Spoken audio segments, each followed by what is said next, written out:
Salut tout le monde, 14e journée de la Serie A entre la Juventus de Turin et Sassuolo. Un match 2-2, un match très nul de la Juventus de Turin. Euh, je n'ai, j'ai beaucoup de choses à dire, donc je vais développer ça juste après. Allez, tout de suite.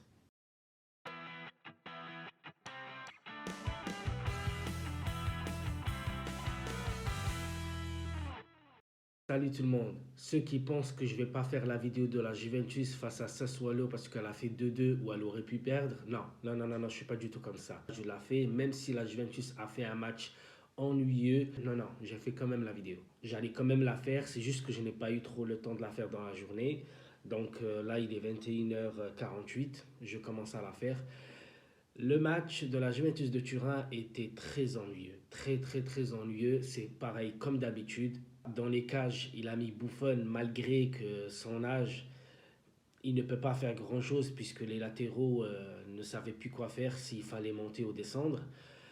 Bonucci, De Ligt, malgré que De Ligt, ces derniers temps, il a sorti de très belles prestations.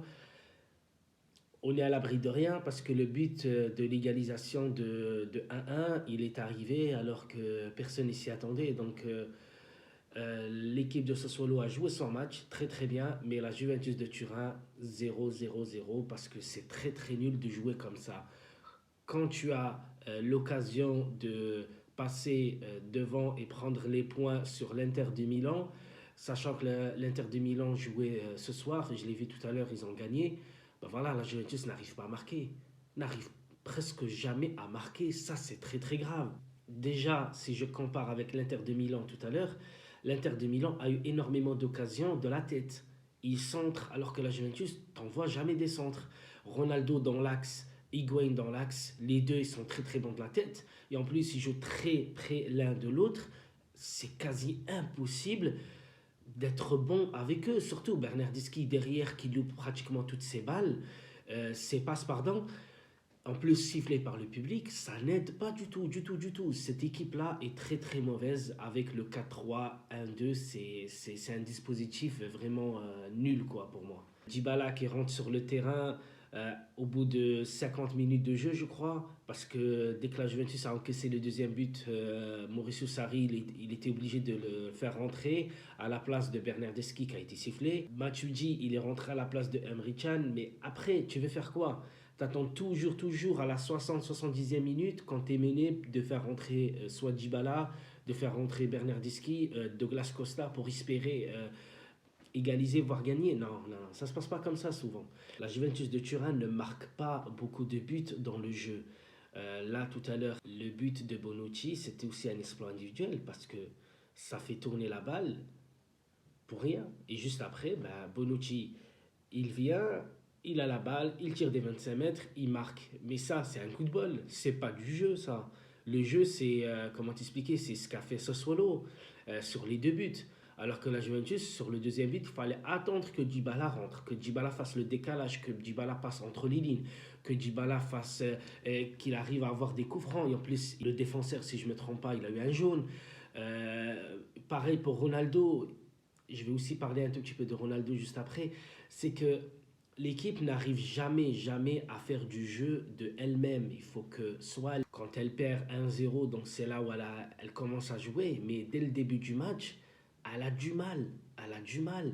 Et en plus, si tu mets, comment t'expliquer, Cuadrado et Alexandro, tes latéraux, tu les fais trop monter, trop descendre, alors que n'oublie pas, tu n'as pas de MLG, MLD, tu n'as pas des AIG, AID. Ça veut dire que eux, ils doivent non seulement monter comme des milieux droits, milieux gauche, mais derrière, qu'ils doivent aussi jouer comme des ailiers. Ça, c'est vraiment au bout de 45 minutes, ils sont crevés. Et pareil aussi pour tes milieux, qui sont Emre Can et Betancourt. Tu peux pas les faire jouer comme des MLG ou bien AID ou AIG. C'est impossible. Là, tu es obligé de changer de dispositif parce que là, soit tu joues en 4-4-2 comme le Real joue avec Zidane il y a 2 ans, 3 ans, et tu mets Ronaldo avec un autre attaquant qui était pour lui, c'était Benzema, mais là tu peux le faire jouer avec Higuain si tu veux. Mais derrière, tu condamnes Dybala. Dybala, l'homme qui te sauve pratiquement dans tous les matchs, c'est Dybala là que tu le fais pas jouer. Alors que oui, tu le fais reposer, mais joue Douglas Costa, joue en 4-3-3 dans ce cas-là. Tu joues pas en 4-3-1-2 parce que là, t'arrives pas à produire du jeu, t'arrives pas à garder le... Enfin, si, t'arrives à garder le ballon, mais il te sert à rien, tu joues derrière. Souvent, c'est Bonucci et Delirte qui touchent énormément de ballons. Donc ça sert à rien. Et que dire de Ronaldo? Ronaldo, c'est une misère. Il touche le ballon, il n'arrive pas à dribbler, il dribble plus de joueurs, il n'arrive plus à tirer les coups francs, il arrive plus, enfin il arrive à cadrer, mais il n'arrive plus à marquer autant de buts. Voilà, le ballon d'or, je comprends qu'il le donne à Messi. Donc ça fait Messi, Van Dijk et Ronaldo. Voilà. Alors que pour moi, j'aurais pu le donner à Van Dijk. Parce que voilà, avec Liverpool, ils sont infranchissables en défense et même Messi marque, mais on sait très bien que Messi c'est un génie, mais voilà, il faut bien que d'autres joueurs aient au moins un dans leur vie, quoi. On revient au match de la Juventus face à Sassuolo. La Juventus gagne souvent ses matchs par un but d'écart.